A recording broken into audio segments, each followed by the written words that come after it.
Hi hi friends, ಇವತ್ತು ನಾವು ಒಡಿಸ್ಸಾದ ಬಗ್ಗೆ ಅಧ್ಯಯನ ಮಾಡೋಣ.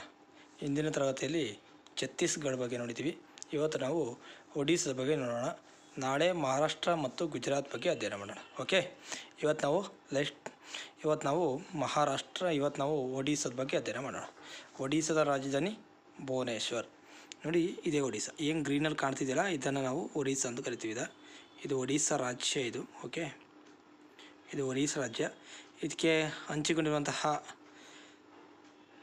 ಗಡಿ ಯಾವುದು ಅಂದರೆ ನೋಡಿ, ಛತ್ತೀಸ್ಗಢ ಇದೆ, ರಾಂಚಿ ಅಂದರೆ ಜಾರ್ಖಂಡ್ ಇದೆ, ವೆಸ್ಟ್ ಬೆಂಗಾಲ್ ಇದೆ, ಈ ಸೈಡ್ ನಮಗೆ ಬೈ ಆಫ್ ಬೆಂಗಾಲ್ ಅಂದರೆ ಬಂಗಾಳ ಕೊಲ್ಲಿ ಇದೆ, ಈ ಸೈಡ್ ನಮಗೆ ಆಂಧ್ರ ಪ್ರದೇಶ ಬರುತ್ತೆ, ಆಂಧ್ರ ಪ್ರದೇಶ ಬರುತ್ತೆ. ಇಷ್ಟು ನಮಗೆ ಈ ಒಡಿಸ್ಸಾದೊಂದಿಗೆ ಗಡಿ ಹಂಚಿಕೊಂಡಿರುವಂತಹ ರಾಜ್ಯಗಳು. ಓಕೆ, ಈಗ ನಾವು ಒಡಿಸ್ಸಾದ ಬಗ್ಗೆ ಸ್ವಲ್ಪ ಅಧ್ಯಯನ ಮಾಡೋಣ.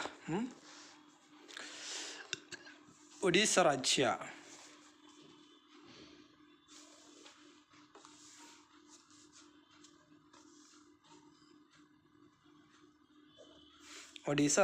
ರಾಜಧಾನಿ ಬಂದು ಭುವನೇಶ್ವರ್.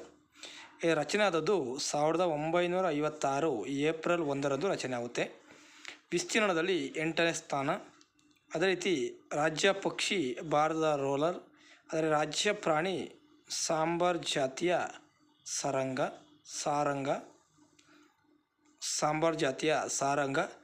ರಾಜ್ಯ ಮರ ಒಂದು ರಾಜ್ಯ ಪ್ರಾಣಿ ಸಾಂಬಾರ್ ಜಾತಿಯ ಸಾರಂಗ.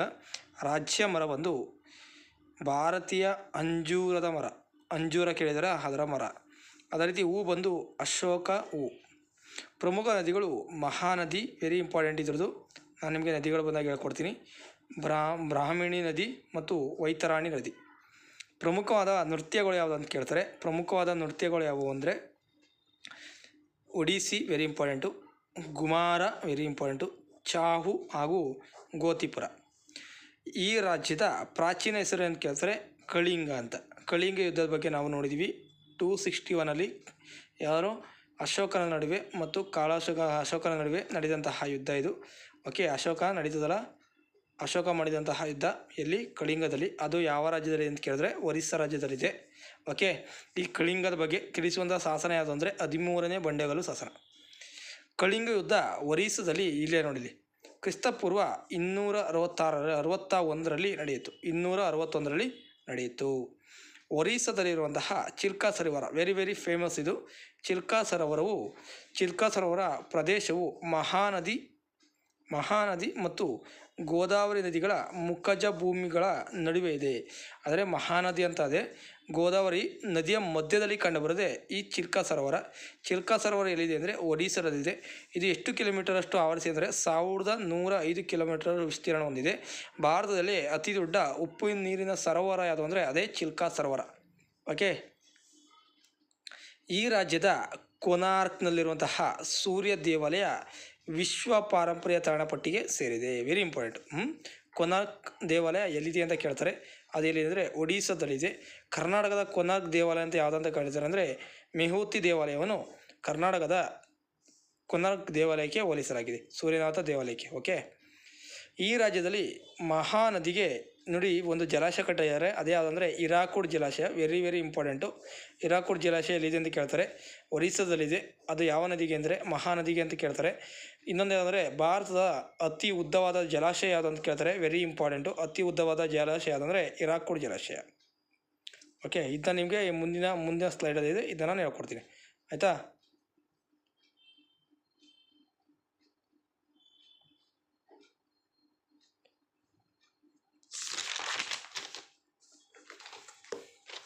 ಇಷ್ಟು ನೀಟಾಗಿ ಒಂದ್ಸಲ ನೋಟ್ಸ್ ಮಾಡ್ಕೊಬಿಡಿ.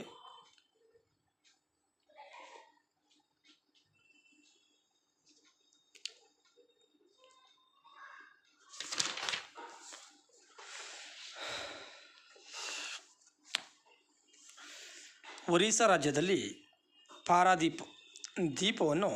ಪಾರಾದೀಪ್ ಅಂತ ಒಂದು ಬಂದರಿದೆ, ಪೋರ್ಟ್ ಇದೆ ಅಲ್ಲಿ.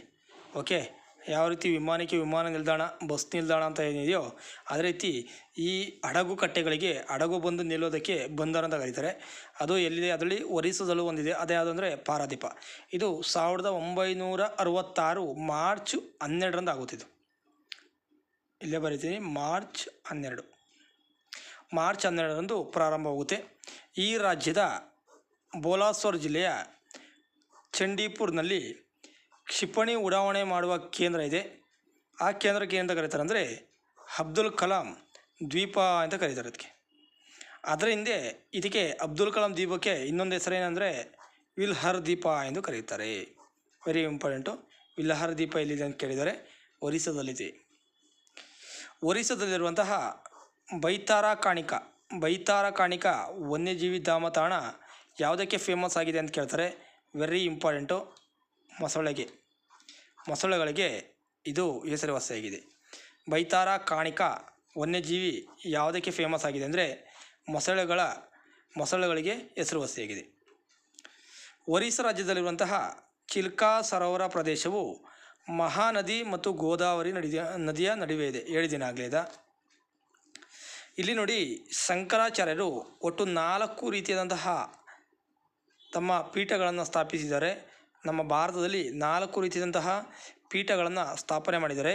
ಅದರಲ್ಲಿ ಒರಿಸ್ಸಾದಲ್ಲಿರುವಂತಹ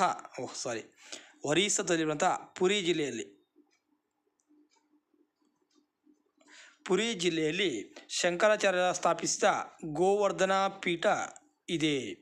ಗೋವರ್ಧನ ಪೀಠ ಎಲ್ಲಿದೆ ಅಂತ ಕೇಳ್ತಾರೆ. ಪುರಿಯಲ್ಲಿದೆ. ಅದೆಲ್ಲಿದೆ? ಒರಿಸ್ಸಾದಲ್ಲಿ ಶಂಕರಾಚಾರ್ಯರ ಒಂದು ಪೀಠ ಅದು. ಒರಿಸ್ಸಾದ ಭುವನೇಶ್ವರದಲ್ಲಿ ಏನಂದರೆ ಅಶೋಕನ ಶಾಸನಗಳಿಗೆ ಹೆಸರುವಾಸಿ ಇದು. ಓಕೆ, ಅಶೋಕನ ಶಾಸನಗಳು ಎಲ್ಲಿ ಕಂಡುಬರ್ತಪ್ಪ ಅಂತ ಕೇಳ್ತಾರೆ. ಅಶೋಕನ ಶಾಸನಗಳು ಅತಿ ಹೆಚ್ಚಾಗಿ ನಮಗೆ ಭುವನೇಶ್ವರದಲ್ಲಿ ಎಲ್ಲಿ ಕಂಡುಬರ್ತದೆ ಅಂದರೆ ಒರಿಸ್ಸಾದಲ್ಲಿ ಎಲ್ಲಿ ಕಂಡುಬರ್ತದೆ ಅಂದರೆ ಭುವನೇಶ್ವರದಲ್ಲಿ ಕಂಡುಬರ್ತದೆ. ಅದೇ ರೀತಿ ಸಂವಿಧಾನದ 96ನೇ ತಿದ್ದುಪಡಿಯು ಒರಿಸ್ಸಾ ರಾಜ್ಯಕ್ಕೆ ಸಂಬಂಧಿಸಿದೆ. 96ನೇ ತಿದ್ದುಪಡಿ ಯಾವ ರಾಜ್ಯಕ್ಕೆ ಸಂಬಂಧಿಸಿದೆ ಅಂದರೆ ಒರಿಸ್ಸಾ ರಾಜ್ಯಕ್ಕೆ ಸಂಬಂಧಿಸಿದೆ. ಪೂರ್ತಿ 1 to until ಎಲ್ಲಿ ಗಂಟ ತಿದ್ದುಪಡಿ ಇದೆ ಅಲ್ಲಿ ಬಗ್ಗೆ ನಾನು ಹೇಳ್ಕೊಡ್ತೀನಿ, ಆಯಿತಾ. ಈ ರಾಜ್ಯದಲ್ಲಿ ಕಟಕ್ನಲ್ಲಿ, ವೆರಿ ಇಂಪಾರ್ಟೆಂಟು, ಕಟಕ್ನಲ್ಲಿ ರಾಷ್ಟ್ರೀಯ ಅಕ್ಕಿ ಸಂಶೋಧನಾ ಕೇಂದ್ರ ಇದೆ. Very very important. ರಾಷ್ಟ್ರೀಯ ಅಕ್ಕಿ ಸಂಶೋಧನಾ ಕೇಂದ್ರ ಎಲ್ಲಿದೆ ಅಂತ ಕೇಳಿದ್ರೆ ಒರಿಸ್ಸಾದ ಕಟಕ್ನಲ್ಲಿದೆ. ಈ ರಾಜ್ಯದಲ್ಲಿ ಅತಿ ಹೆಚ್ಚು ಮ್ಯಾಂಗನೀಸ್ ಅದಿರನ್ನು ದೊರೆಯುತ್ತದೆ ಇಲ್ಲಿ. ಓಕೆ, ನೆಕ್ಸ್ಟು, ಈ ರಾಜ್ಯದಲ್ಲಿ ಅಂತಾರಾಷ್ಟ್ರೀಯ ಕಾಲುಬಾಯಿ ರೋಗ ಅಧ್ಯಯನ ಕೇಂದ್ರವಿದೆ. ವಾಟ್ ಈಸ್ ಕಾಲುಬಾಯಿ ರೋಗ? ದನ ಕರುಗಳಿಗೆ ಬರುವಂತಹ ರೋಗ ಇದು. ದನ ಕರುಗಳಲ್ಲಿ ಕಂಡುಬರುವಂತಹ ರೋಗ ಯಾವುದಂದರೆ ಕಾಲುಬಾಯಿ ರೋಗ. ಇಲ್ಲಿ ಬಹುದ ಎಂಬ ಉತ್ಸವವು ನಡೆಯುತ್ತದೆ. ಕೇಳ್ತಾರೆ, ಬಹುದ ಎಂಬ ಉತ್ಸವ ಒರಿಸ್ಸಾ ನಡೀತದೆ. ಒರಿಸ್ಸಾಕ್ಕೆ ಒಂದು ಭಾಷೆಗೆ ಶಾಸ್ತ್ರೀಯ ಸ್ಥಾನಮಾನವನ್ನೇ ನೀಡಲಾಗಿದೆ. ಆ ಶಾಸ್ತ್ರೀಯ ಸ್ಥಾನಮಾನ ಎಷ್ಟರಲ್ಲಿ ನೀಡಲಾಗಿದೆ ಅಂದರೆ 2014ರಲ್ಲಿ ಒಡಿಯಾ ಭಾಷೆಗೆ ಶಾಸ್ತ್ರೀಯ ಸ್ಥಾನಮಾನವನ್ನು ನೀಡಲಾಗಿದೆ. Very important. ಒಡಿಯಾ ಭಾಷೆಗೆ 2014ರಲ್ಲಿ ಶಾಸ್ತ್ರೀಯ ಸ್ಥಾನಮಾನವನ್ನು ನೀಡಲಾಗಿದೆ. ಈಗ ಪ್ರೆಸೆಂಟು 5 ಭಾಷೆಗಳಿಗೆ ಮತ್ತೆ ನೀಡಿದ್ದಾರೆ. ಆ 5 ಭಾಷೆಗಳು ಯಾವುದಂದರೆ ನೋಡಿ, ಮರಾಠಿ ಒಂದು, 2 ಪಾಳಿ, ಇನ್ನೊಂದಾಗಿ ಪ್ರಾಕೃತ, ಅದೇ ರೀತಿ 4ನೇದಾಗಿ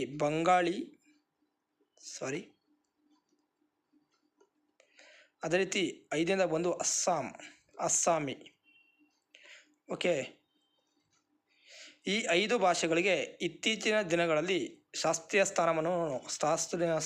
ಸ್ಥಾನಮಾನವನ್ನು ನೀಡಬೇಕೆಂದು ಕೇಂದ್ರ ಸರ್ಕಾರಕ್ಕೆ ಆಗ್ರಹ ಮಾಡಿದ್ದಾರೆ. ಇದು ಸಹ ಒಪ್ಕೊಂಡಿದೆ ಕೇಂದ್ರ ಸರ್ಕಾರ. ಈ ರಾಜ್ಯದ ಕಣ್ಣೀರಿನ ನದಿ ಯಾವುದು ಅಂತ ಕೇಳ್ತಾರೆ. ಮಹಾನದಿ ಇಲ್ಲಿನ ಕಣ್ಣೀರಿನ ನದಿ. ಭುವನೇಶ್ವರ್ ನಗರವು 100% ಕೋವಿಡ್ ಲಸಿಕೆ ನೀಡಿದ ಭಾರತದ ಮೊದಲ ನಗರ. ಭುವನೇಶ್ವರ್ ನಗರ ಕೋವಿಡ್ ಲಸಿಕೆಯನ್ನು 100% ನೀಡಿದ್ದಾರೆ.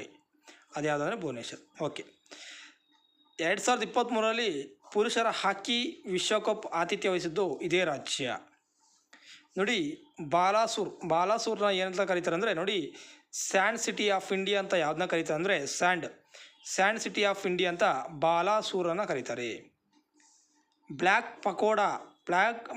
ಪಗೋಡಾ ಎಂದು ಸೂರ್ಯ ದೇವಾಲಯವನ್ನು ಕರೀತಾರೆ, ಕೊನಾರ್ಕ್.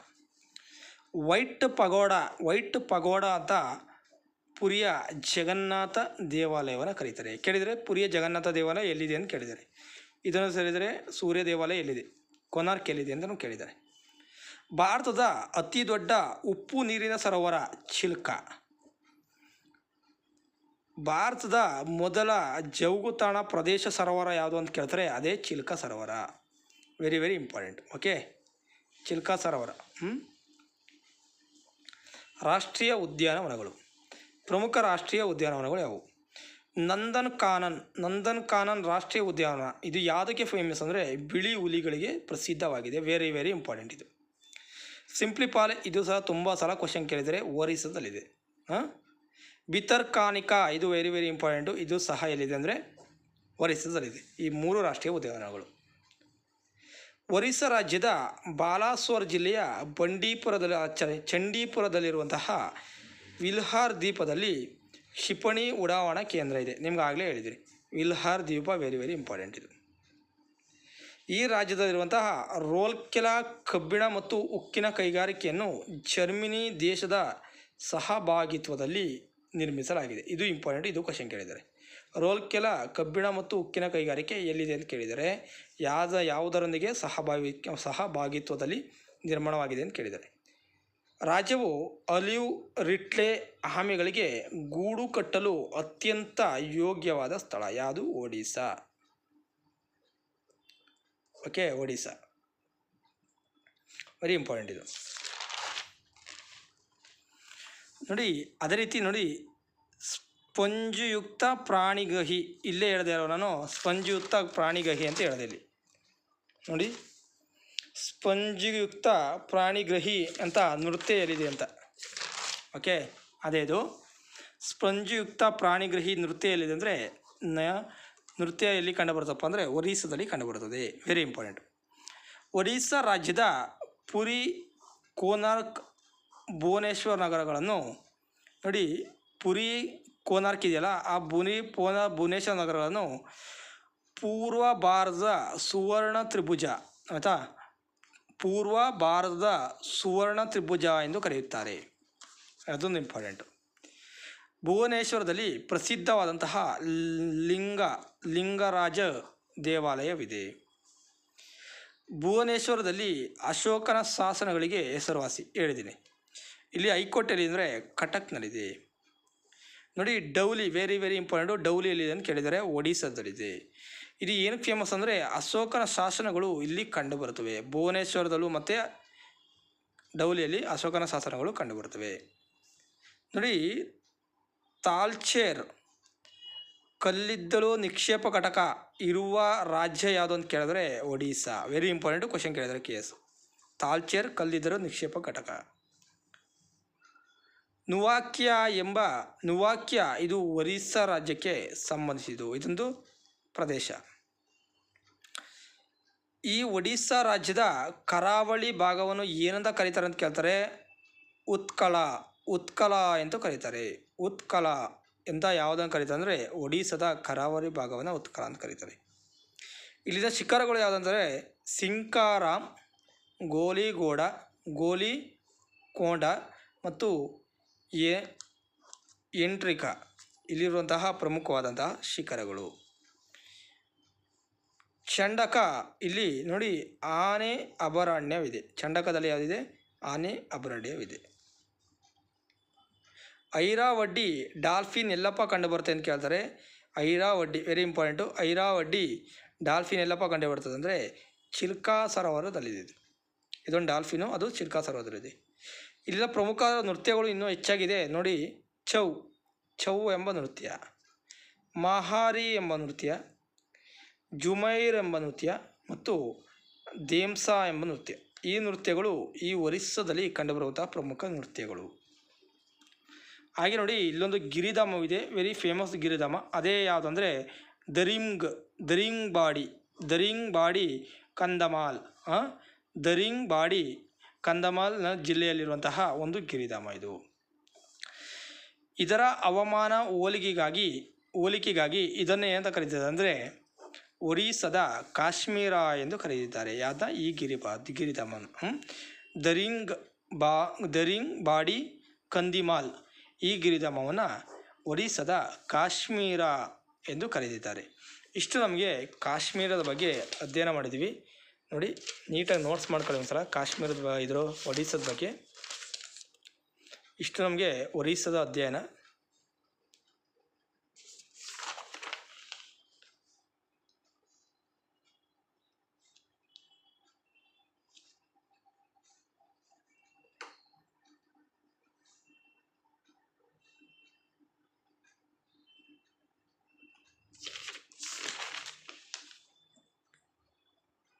ಇಷ್ಟು ನಾವು ಒರಿಸ್ಸಾದ ಬಗ್ಗೆ ನೀಟಾಗಿ ನೋಟ್ಸ್ ಮಾಡ್ಕೊಳ್ಳಿ. ಧನ್ಯವಾದಗಳು.